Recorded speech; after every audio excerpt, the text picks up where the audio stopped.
వి gold trusted gold buyers తాకట్టులో ఉన్న బంగారాన్ని విడిపించి ఈ రోజు ఉన్న మార్కెట్ ధరకే కొనబడును.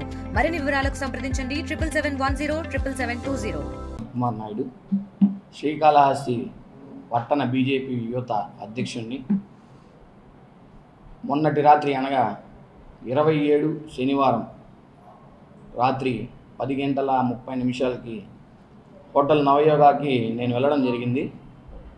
అక్కడ ఉన్నటువంటి సిబ్బంది నేను అడిగిన దానికి వాళ్ళు మాట్లాడిన దానికి పొంతన లేకుండా వాళ్ళకి నాకు చిన్న వాగ్వాదం జరగడంతో వారు నేను మాట్లాడుకొని బయట వచ్చున్న సమయంలో అక్కడికి వచ్చినటువంటి వైసీపీ కార్యకర్త జయకృష్ణారెడ్డి, అతని అనుచరులు వారికి సంబంధం లేనటువంటి విషయంలో జోక్యం చేసుకొని నాపై వ్యక్తిగత దాడికి దిగడం జరిగింది. దాడి చేశారు. ఆ దాడిలో నేను కింద పడడం, వాళ్ళు నా మీద దాడి చేయడం, అక్కడి నుంచి నాకు తెలిసిన వ్యక్తులు నన్ను తీసుకొని మా ఇంటి మార్గంలోకి వెళ్తూ ఉండగా శ్రీకాళహస్తి మహేష్ కళ్యాణ్ సదన్ దగ్గర వాళ్ళు తిరిగి నన్ను వెంబడించి మరలా నా పైన రెండోసారి దాడికి దిగి నా పైన దాడి చేస్తున్న సమయంలో, చేతులతో కొడుతున్న సమయంలో అక్కడ డ్యూటీ నిర్వహిస్తున్నటువంటి పోలీసు సిబ్బంది అప్పుడే వచ్చారు. వారిని నేను చూసి వారి ఆశ్రయం కోరాను. వారి ముందరే వాళ్ళు మరలా రెండోసారి దాడి చేయడం, వాళ్ళు అది చూసి నేను తెలిసిన వ్యక్తి కావడంతో వాళ్ళని మళ్ళీ చూద్దాం, నువ్వు ఎక్కువ వరకు వ్యాన్ అని చెప్పి వాళ్ళు అక్కడి నుంచి సేవ్ చేసుకుని శ్రీకాళహస్తి పట్టణ 1వ పట్టణ పోలీస్ స్టేషన్కి తీసుకురావడం జరిగింది. నేను వచ్చిన 2-3 నిమిషాలకే వైసీపీ కార్యకర్త జయకృష్ణారెడ్డి అన్నైనటువంటి స్వామిరెడ్డి భరత్ కుమార్ రెడ్డికి ఫోన్ చేసి అతను చెప్పడం, నేను స్టేషన్కి చేరుకున్న 2-3 నిమిషాలకే వారు 20-30 మందితో స్టేషన్ లోపలికి ధైర్యంగా యథేచ్ఛగా స్వేచ్ఛగా వచ్చి నన్ను కూర్చొని నేను ఒక్కడేనే అక్కడ కూర్చోబెట్టున్నారు. లోపలికి కూడా తీసుకెళ్ళలేదు, బయటకు కూర్చోబెట్టినారు. ఆ ఆవరణంలోకి వాళ్ళు ఎంటర్ అయ్యి నన్ను దూషించడం, దుర్భాషలాడడం స్టార్ట్ చేస్తే నేను వారిని తిరిగి మాట్లాడుతున్న సమయంలో నాకు తెలిసిన వాళ్ళు, ఈ గొడవ గురించి తెలుసుకున్న వాళ్ళు కొంతమంది రావడం, ఇరువురు ఘర్షణ పడతారనే ఒక అపోహతో పోలీసు కానిస్టేబుల్ సిబ్బంది వారు సదరు సిఐ గోపి సార్కి కాల్ చేయడం జరిగింది. కాల్ చేసిన ఒక 6-7 నిమిషాలకి గోపి సార్ రావడం జరిగింది. గోపి సార్ రాక మునుపు ఆ ఆవరణంలో గేటు లోపల నేను, గేటు బయట వాళ్ళు వాగ్వాదాలు జరగడం, ఒకరికొకరు వాగ్వాదాలు జరుగుతూ ఉండగా సదరు సిఐ గారు అయినటువంటి గోపి సార్ నేరుగా రావడం, నన్ను చూసి ఏం రా మాట్లాడుతున్నామని నన్ను ఒక అనరాని మాట అనడం. అది నేను చెప్పచ్చో చెప్పకూడదో కానీ నాకు బాధ వేస్తూ ఉంది. ఏమిరా లంజా కొడక అరుస్తున్నావు స్టేషన్కి వచ్చి అని నన్ను ఆయన అనడం. ఏం సార్ మీరు రాగానే నన్నే తిడుతున్నారు, మా అమ్మ అలా చేస్తూ ఎక్కడ దొరికింది సార్ మీకు అని నేను ఆయన్ని తిరిగి మాట్లాడడం, అది ఆయనకి నచ్చకపోవడం, వెంటనే ఉండు నీ కథ తెలుస్తానని చెప్పి అక్కడ ఉన్నటువంటి నా కోసం వచ్చినటువంటి వారిని తరిమి ఇంక్లూడింగ్ నా వైఫ్తో సహా వీధి వెంపట తరిమి చుట్టుపక్కల ఎవ్వరు లేకుండా క్లియర్ చేయడం, మా వాళ్ళందరినీ క్లియర్ చేసి వచ్చేదాకా భరత్ రెడ్డి నాతో వాగ్వాదం చేస్తూ అక్కడే నిలబడటం, అతనికి గౌరవించి బాబు నాన్న ఎక్కునాన్న మర్యాదపూర్వకంగా అతన్ని అక్కడి నుంచి మా వాళ్ళందరినీ క్లియర్ చేసి అతన్ని మర్యాదపూర్వకంగా కారులో కూర్చొని పెట్టి అక్కడి నుంచి పంపించడం జరిగిన వెంటనే నా దగ్గరికి వచ్చి ఏమన్నావులే ఇందాక అని అనడంతో, సార్ ఈ విధంగా మీరు ఇందాక మా అమ్మని మాట్లాడారు కదా సార్, అలా ఎందుకు మాట్లాడతారు అంటే కూర్చొని పెట్టు అని, వీడిని కూర్చొని పెట్టి అని చెప్పి పోలీస్ స్టేషన్ ఆవరణంలో బట్టలు లేకుండా నన్ను చిత్తగా బాధడం జరిగింది. నన్ను విచక్షణారాహిత్యంగా నా ఒంట్లో అతని లాఠీ తగలని ప్రదేశం అంటూ లేదు. నన్ను ఎలా కొట్టాడంటే అలా కొట్టాడు. తగలరాని చోటులో కూడా తగిలింది. అక్కడి నుంచి నాకు రక్తస్రావం జరగడం కూడా జరిగింది. చివరికి అతను కొట్టి అతను అలసిపోయి చివరగా నా కాళ్ళ మీద కొట్టుతుండడంతో ఫైబర్ లాంటి ఇరిగిపోయి నా శరీరం పైన ఇక్కడ తగిలి రక్తస్రావం అవడంతో అతను నేను ఒక మాట అడగడం జరిగింది. సార్, నాకు తగలరాని చోట తగిలితే నేనేమైనా జరిగితే నా ఫ్యామిలీకి ఎవరు సార్ అని అతని పాదాక్రాంతం వేడుకుంటే కూడా చావులే నా కొడుక, ఏమి నీలాంటి వాళ్ళు ఉంటే ఏమి చేస్తే ఏమవుతుంది నీ వల్ల, నువ్వు బీజేపీ కార్యకర్త అయితే ఏం కుమ్ములు వచ్చాయా? ఇక్కడ జరిగిన సందర్భం వేరు, అతను మాట్లాడే తీరు వేరు. దీనికి అన్నటికీ కారణం ఏమిటంటే అతను నా మీద విచ్చుకుపడడానికి కారణం ఇంతకు మునుపు ఒక గత సంవత్సరం ఆగస్టు నుంచి డిసెంబర్ జనవరి దాకా మాకు అధికారం వచ్చిన తర్వాత వైసీపీ కార్యకర్తలతో కొంతమందితో మాకు కొద్దిగా ఘర్షణలు జరగడం, అంటే ఘర్షణలు కాదు, నా ఇంట్లో నా భార్యని వాళ్ళు మాట్లాడడం, ఆ రికార్డులను నేను తీసుకుని వెళ్తే అతను పట్టించుకోకుండా నన్ను స్టేషన్ నుంచి బయట పంపించడం జరిగింది. స్టేషన్ నుంచి బయట పంపించడం జరిగితే సదరు ఎస్పీ గారు అప్పటిప్పుడు ఉన్నారే, ఆ సారే సుబ్బరాయలు గారు అప్పుడు ఎస్పీగా ఉన్నారు. ఇంతకు మునుపు నాకు తెలిసిన నాయకుల చేత సార్కి ఫోన్ చేయించి ఆ కేసుని డిఎస్పీ గారికి రెఫరెన్స్ చేయించి డిఎస్పీ గారు ఆ రికార్డింగ్లు విని సదరు సిఐ గారిని మందలించి నన్ను మరలా తిప్పి స్టేషన్కి పంపించడం జరిగింది. పంపించండి సార్ స్టేషన్కి, కేసు కడతానని మంచిగా పిలిపించి అతన్ని పిలిపించి మమ్మల్ని ఇద్దరిని ఒకరినొకరిని కలపడానికి ప్రయత్నించి ఇక్కడికి వదిలేసేయి, లేకపోతే నిన్ను నీ భార్యని ఏదో ఒక రకంగా ఏదో ఒక కేసులో నిన్ను ఇరికించడం జరుగుతుంది, నువ్వు ఇప్పుడు ఒప్పుకున్నావా సరే, లేదంటే నేనంటే ఏందో చూపిస్తానని అతను చెప్పడం, దానికి నేను ఒప్పుకోకుండా ఆ కేసే కావాలి, మాకు కేసుగా కావాలి, నేను అతనితో రాజీ పడడానికి నాకు ఇష్టం లేదు, ఏదైనా ఉంటే నేను కోర్టులో తేల్చుకుంటాను, మీకు సంబంధం లేని విషయం సార్, మీరు కేసు కట్టమన్నారు, కేసు కట్టి నన్ను ఈ విధంగా పిలిచి బెదిరించాల్సిన అవసరం లేదు, మీరు పంపించింది అని చెప్పడం, సరే నేను ఏదో ఒక రోజు నువ్వు దొరకకుండా పోవని అతను చెప్పడం, అతను ఇంత కక్ష సాధింపుగా తీసుకుంటాడని నేను కల్లో కూడా అనుకోలేదు. ఆ తర్వాత నుంచి నేను యువత అధ్యక్షుడిగా ఏదైనా కార్యక్రమాలు చేపట్టినప్పుడు బ్యానర్లు ఎక్కడైనా వేసినా నా బ్యానర్లు తీయించేయడం, నా పిల్లల్ని ఎక్కడైనా త్రిబుల్ డ్రైవింగ్లో కానీ ఎక్కడైనా దొరికినా అది చిన్న కేసు అయ్యేదాన్ని 3 రోజులు 4 రోజులైనా కూడా స్టేషన్లో కేసు కట్టకుండా స్టేషన్లోనే బండ్లు పెట్టుకోవడం, అంటే ఒక శత్రువుని చూస్తానే ఏ రకంగా రియాక్ట్ అవుతారో అంతకు మించి ఒక పోలీసు ఆఫీసర్లా కాకుండా ఒక మృగంలాగా నా మీద విరుచుకుపడడం జరిగింది. నేను మాట్లాడుతున్న మాటలకి కర్తసి కూడా లేకుండా నన్ను ఒక భావోద్వేగంతో, ఒక ఉన్మాదంతో, ఒక పాకిస్తాన్ తీవ్రవాదిని చూస్తే, ఒక బంగ్లాదేశ్ తీవ్రవాదులను చూస్తే ఆ రకంగా నా మీద విరుచుకుపడడం జరిగింది. నేనేమో నేరస్తుని కాదు, ఎర్రచందనం స్మగ్లర్ కాదు, గాంజా స్మగ్లర్ కాదు. ఆ స్టేషన్లో ఇంతవరకు నా మీద ఎలాంటి చిన్న అలిగేషన్ కూడా లేదు. ఆ రకంగా అతను నా మీద చేయడం నాకు చాలా బాధాకరం. అంతమంది సిబ్బంది ముందర నన్ను అవమానించి నా ఆత్మాభిమానాన్ని నాకు దెబ్బతీయడం, రేపు నేను భవిష్యత్తులో ఏ రకమైన కార్యక్రమాలు చేయాలన్న వ్యవస్థ మీద నాకు అలాంటి ఆఫీసర్ వల్ల నాకు నమ్మకం పోయింది. నాకు పోలీసు సిఐ గారు గోపి గారి నుంచి నాకు ప్రాణహాని ఉంది. అతను సంఘాల నుంచి నాకు ఫోన్ చేయిస్తున్నాడు, బెదిరిస్తున్నాడు. ఇప్పటికీ నువ్వు కేసు వాపసు తీసుకుంటే నీకు మంచిది, లేకుంటే నీకు ఏం జరుగుతుందో ఫ్యూచర్లో నేనంటే ఏందో చూపిస్తాను, పోలీసు వాళ్ళతో పెట్టుకుంటావా, పోలీసు వాళ్ళతో పెట్టుకొని సాధించేది ఏమీ లేదు. నిన్నటికి నిన్న నాకు తెలిసిన ప్రముఖ పత్రికా విలేకరులకి అందరికీ ఈ విషయం తెలిసినా దాన్ని అతను రాజకీయం చేశాడో ఏం చేశాడో, అతను నియంతలాగా ప్రవర్తిస్తున్నాడు. శ్రీకాళహస్తిలో కనీసం ఎక్కడా కూడా వార్తలు రిలీజ్ చేయలేదు, పెట్టిన వారిని కూడా డిలీట్ చేయించాడు. దానికి ప్రూఫ్లు కూడా నా దగ్గర ఉన్నాయి.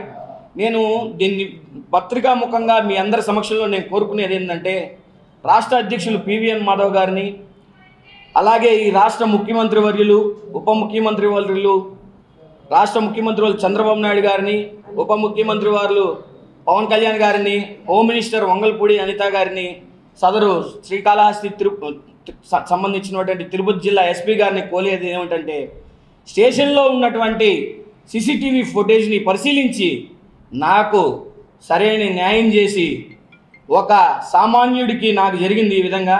నేను ఒక పార్టీలో ఒక యువత విభాగానికి అధ్యక్షుడిగా ఉన్న నాకే ఇలా జరిగిందంటే నా వెనకాల ఉండే సభ్యులు, నాలాంటి యువకులు రాజకీయాలు రావాలనే ఆలోచన ఉండే యువకులకి, సామాన్యులకి ఏ రకమైన న్యాయం జరుగుతుందో వాళ్ళు అని విశ్వసించాలంటే నాకు న్యాయం జరగాలి.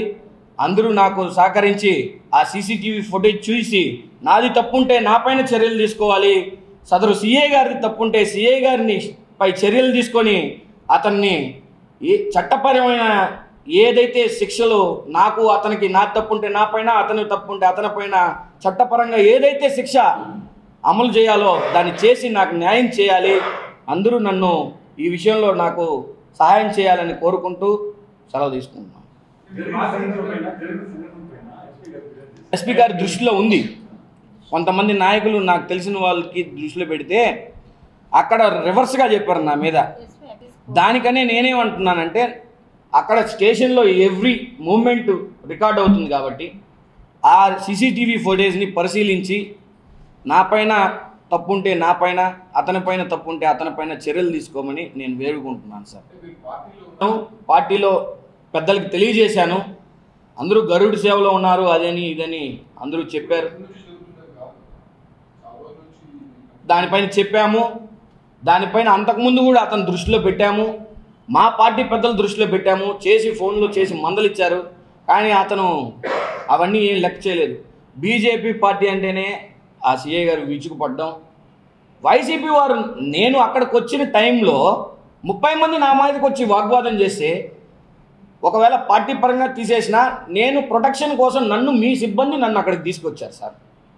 మీ సిబ్బంది నన్ను అక్కడికి తీసుకొస్తే ఎవరిని తీసుకొచ్చారనేది మీరు వెరిఫై చేయకుండా వాళ్ళందరినీ సురక్షితంగా ఇంటికి పంపించి తిరిగి నా మీదే దాడి చేయడం అనేది ఎంతవరకు న్యాయం? మీరు మాట్లాడిన బూతు మాటకి తిరిగి ఎందుకు సార్ బూతు మాట అంటారు అని నేను ప్రశ్నించడం నేను చేసిన నేరమా? ఇది మనం ప్రజాస్వామ్యంలో ఉన్నామా, పాకిస్తాన్లో ఉన్నామా? నాకైతే అర్థం కాలేదు సార్. నా పేరు కే ఝాన్సీ. నేను భరత్ కుమార్ వాళ్ళ వైఫ్ని. అసలు కాళహస్తిలో ఏం జరుగుతుందో ఏం అర్థం కావట్లేదండి. మేము ఎంత దూరం వచ్చి మాట్లాడాల్సిన కర్మ మాకేం పట్టిందో మాకేం అర్థం కావట్లేదండి. అక్కడ అంత కక్షపూరితమైన రాజకీయాలు ఎందుకు జరుగుతున్నాయో నాకు అర్థం కావట్లేదండి. ఒక ఆడపిల్ల స్టేషన్కి వెళ్ళకూడదంటండి, ఆడపిల్లలు స్టేషన్ ఎక్కకూడదంటండి, న్యాయం కోసం స్టేషన్ దగ్గరికి వెళ్ళకూడదంటండి. అసలు సమస్య వచ్చిందే నేను స్టేషన్కి వెళ్ళానని. అది సిఐ గారు నేను స్టేషన్కి వెళ్ళాను. మీరు అప్పటి ఆ పాత గొడవ జరిగినప్పుడు సీసీటీవీ చెక్ చేసిన 4 రోజులు నన్ను తిప్పించుకున్నారు. కంప్లైంట్ తీసుకోలేదు సార్ నా దగ్గర. 4 రోజులు తిప్పించుకొని గంటలు కూర్చోబెట్టుకుని 9కి కూడా పంపించిన రోజులు ఆయన కంప్లైంట్ తీసుకోకుండా లోపలికి రానివ్వలేదు నన్ను. అసలు ఒక్కదాన్ని కూర్చున్న గంటలు నన్ను లోపలికి కూడా రానివ్వలేదు ఆయన.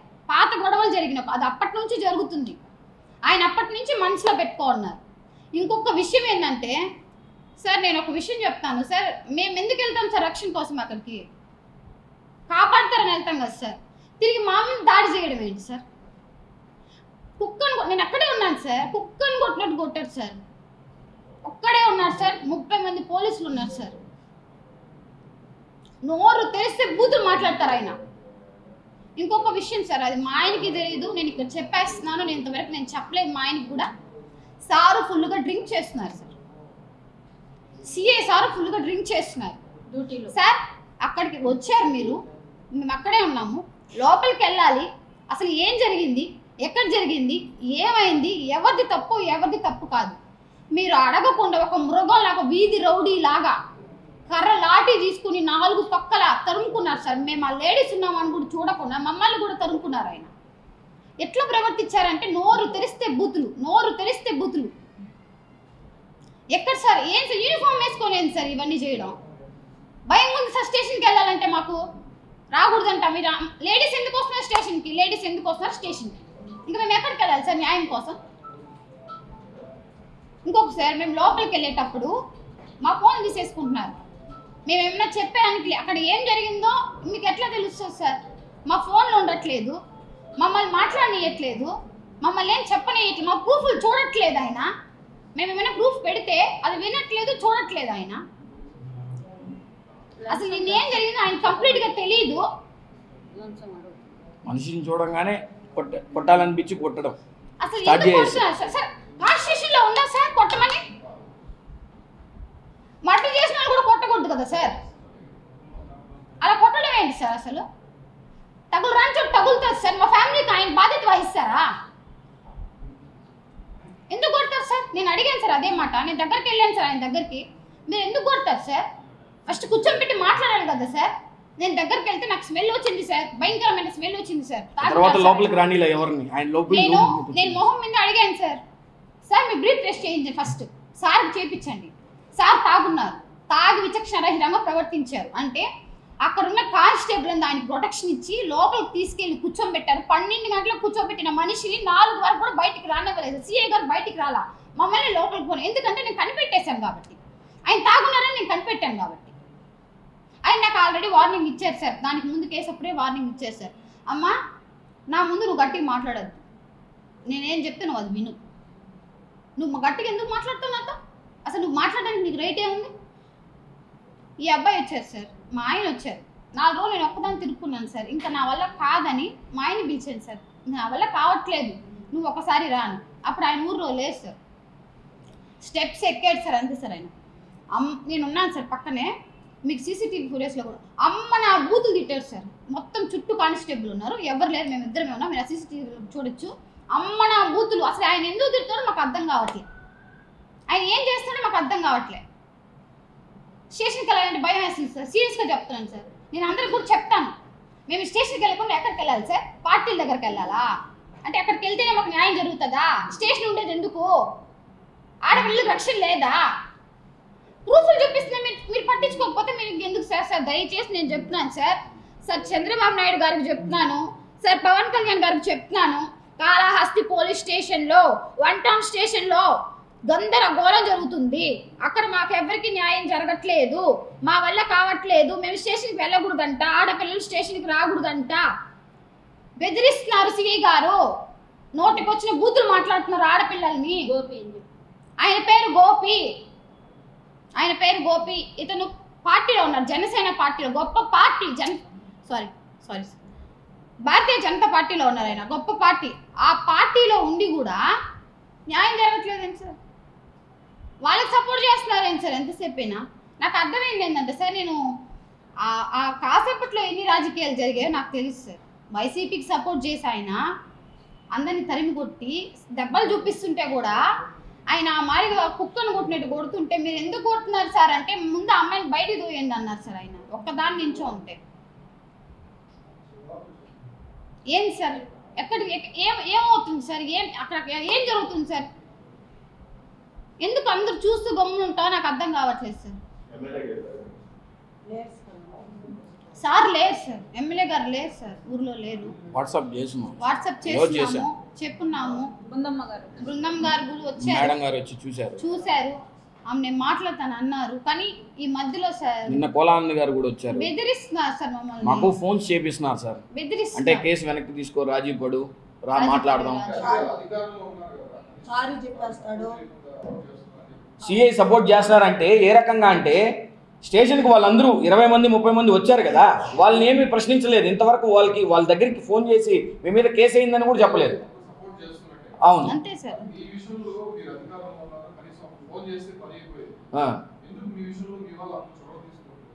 అదే అర్థం కావట్లేదు సార్. అదే సార్ సమస్య, అదే సమస్య. ఇప్పుడు నేను అడిగేది కూడా అదే, నేను చేసిన నేరం ఏంది అని అడుగుతున్నా. ఎవరు చెప్పినా వినట్లేదు సార్. ఇంతకు మునుపు నా మీద చెప్పారు సార్, పార్టీ వాళ్ళు మనోడే, ఇది ఈ విభాగానికి చెందిన అధ్యక్షుడు అబ్బాయి, ఆ అబ్బాయి మనోడే అని చెప్పాడు సార్. చాలా సందర్భాల్లో చెప్పారు సార్.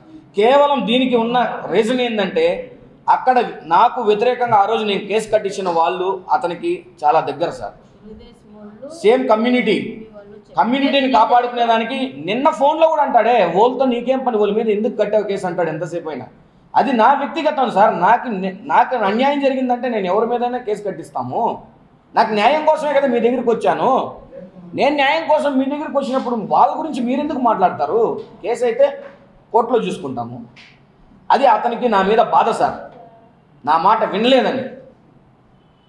అతన్ని తీసుకొని వచ్చి పర్సనల్గా రూమ్లో పెట్టాల్సిన అవసరం సీఏకి ఏముంది సార్? మమ్మల్ని పిలిపించి మమ్మల్ని తిట్టి మా ఇద్దరిని కాంప్రమైజ్ చేయాలని చూసిన వ్యక్తికి ఆ రోజు మేము కాంప్రమైజ్ అవ్వము అంటే ఆ రోజు మాకు వార్నింగ్ ఇచ్చి మా ఇద్దరిని, ఆడపిల్లని చూడకుండా నిన్ను ఏదో ఒక కేసులో పెట్టి నిన్ను ఇరికిస్తాము, నీ మొగుడికి చెప్పు, నీ మొగుడు వినకపోతే కూడా నీ మొగుడుని కూడా ఏదో ఒక రకంగా ఇబ్బంది పెడతాము, నేనంటే ఏం చూపిస్తాననేసి, సరే సార్ మీరు ఏం చేయాలి, మీకు నచ్చినట్టు చేయండి అనేసి మేము బయట వస్తే, ఈరోజు నేను ఆ విషయం తర్వాత ఈరోజు నేను అక్కడ న్యాయం కోసం వాళ్ళ పోలీస్ సిబ్బంది నన్ను తొడుకొని ప్రొటెక్షన్ చేసి తీసుకొని వెళ్ళి నన్ను స్టేషన్లో పెడితే, న్యాయం చేయాల్సిన వ్యక్తి వచ్చి నా మీద కర్కశంగా ప్రవర్తిస్తే నేను ఎవరికి చెప్పాలి సార్? ఎక్కడికి వెళ్ళాలి? ఇంకెక్కడికి వెళ్ళాలి నేను? నెక్స్ట్ నేను సదరు ఎస్పీ గారికి తెలియజేస్తాను సార్ దీని మీద. నేను ఈ విధంగా నాకు ఎవరు న్యాయం దొరకకపోతే నేను ఒక్కడే నేను కళాహాసిలో కూర్చొని పోలీస్ స్టేషన్ మీద ముందర ధర్నా చేసి నిరాహార దీక్ష చేస్తాను సార్.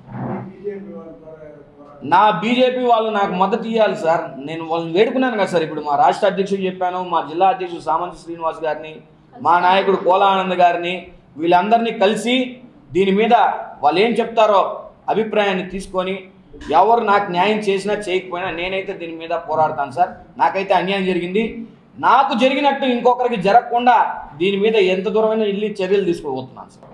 ఆయన లోకేష్ అన్న గారికి అందరూ ఇవన్నీ చూడాలి, అందరూ వాళ్ళంతా చూసి కాళహస్తిలో వంటంలో ఏం జరుగుతున్నది, ఆడబిడ్డలకి రక్షణ లేకుంటున్నది. మన ప్రభుత్వంలో గత వైసీపీ ప్రభుత్వంలో జరుగుతుందంటే అదొక సహజం. మన ప్రభుత్వం వచ్చినా కూడా ఈ మార్గం ఆడబిడ్డలకు అన్యాయం జరుగుతుందంటే ఏనంగా సిఎస్ఆర్ ఆయన మాట్లాడుతున్నారంటే అక్కడ ఏం మాట్లాడుతున్నాడు? ఒక డ్యూటీలో ఉన్న ఆఫీసరు మాకు అన్యాయం జరిగిందని మేము లోపల పోయినప్పుడు మా దగ్గర ఏం సాక్ష్యాలు ఉండాలో అవి చూడాలా, అవి పరిశీలించాలా, పక్కనుండే మనుషుల్ని పిలవాలా, ఇద్దరిని కూర్చొని పెట్టి ఏం జరిగిందో చూసిన తర్వాత మమ్మల్ని తప్పుంటే మమ్మల్ని కొట్టాలి. మీరు వాళ్ళని పిలవకనే లోపలికి రమ్మనకనే మమ్మల్ని మేము పోతే సార్ మాది కంప్లైంట్ తీసుకోండి సార్ ఈ మార్పు జరిగిందంటే మీరు ఎనరు తొయ్యి బయట దాన్ని అంటావు, ఎయిటింగ్ హాల్లో పోయి కూర్చోమంటావు, వాళ్ళు వస్తారు వాళ్ళు కంప్లైంట్ తీసుకుంటారంటావు. ఎయిటింగ్ హాల్లో కూర్చోవాలంటే మీరు వినాలి కదా సార్, మా బాధ మీరు వినాలి కదా, మా దగ్గర ఆడియో రికార్డులు ఉంటాయి అవన్నీ మీరు వినాలి కదా. మీరు ఎందుకున్నారు లోపల ఏసీ రూమ్లో కూర్చొని ఎవరైనా ఏమైనా తెచ్చిస్తే కట్ట తీసుకొని వాళ్ళ తొట్టు మాట్లాడతారా సార్? ఆ డబ్బుంటే న్యాయం జరుగుతుందా? మన పేదవాళ్ళు జరగదా? ఒక నాయకుడికి ఆ మార్పు జరిగినప్పుడు పేదవాళ్ళంతా ఏం చేయాలా? ఆడబిడ్డలకంతా ఈ మార్గం జరుగుతుంటే వాళ్ళందరినీ బయట నుంచి పంపిస్తే మీరంతా లోపల ఏం చేస్తున్నారు? మేము 1:30 మా బిడ్డను కూడా తోసేసినాడని మేము ఆడవాళ్ళు 5-6 మంది పోయి కూర్చుంటే కనీసం సార్ బయట వచ్చి కూడా ఇది జరిగిందల్లా అక్కడనే బిడ్డ రక్తం మండలంగా కూర్చొని ఉంటే కానిస్టేబుల్ అంతా చూస్తున్నారే కానీ అమ్మ ఈ మార్గం ఏం సార్ మీరు బిడ్డనంతా ఆ మార్గం కొట్టేస్తుంటే మీరంతా ఏం చేస్తుంటారు సార్? ఒకళ్ళు ఏదన్నా తగలరాని చూడతారు. అది ఏం తప్పు చేసినాడని గుడ్డుని బాధలతో బాధతాడు. ఆడబిడ్డలకు అన్యాయం జరగకుండా ఎంతసేపు డబ్బున్న వాళ్ళకి న్యాయం జరుగుతుందా? డబ్బిస్తేనే పనులు చేస్తాడా? ఫోన్లోనే మాట్లాడేస్తాను సార్. ఆ ఫోన్లో మాట్లాడుకుని ఎవరు డబ్బు ఉంటే వాళ్ళకి న్యాయం జరుగుతుంది, మాలాంటి పేదవాళ్ళకి న్యాయం జరగదు. 14 సంవత్సరాలుగా బీజేపీ పార్టీలో టౌన్ యూత్ ప్రెసిడెంట్గా ఉండే బిడ్డని నడు రోడ్డు మీద అంత జనం తరిమి కానిస్టేబుల్ లేకుంటే నా బిడ్డను కొట్టి చంపుకుంటారు. ఎవరికి దానికి బాధ్యులు? నిన్న ఆనందన్న నాయకుడు వచ్చాడు హాస్పిటల్ కాడికి. నిన్న తెల్లారితోనే మేము ఇక్కడికి రావాలి ప్రెస్ మీట్కి. కాళహస్తిలో న్యాయం జరగదు, ఎస్ఐ సారు చేయనీయుడు, అందరికి ఫోన్లు చేసి బెదిరిస్తున్నాడని మేము అక్కడికి వస్తాం అనుకున్నాం. అన్న వస్తున్నాడు మాట్లాడతాడంటే మేము అందరం గమ్మునిండిపోయినాం. పల్లెల్లో నుంచి జనమంతా మేము వచ్చాం మా బిడ్డ జరిగిందని.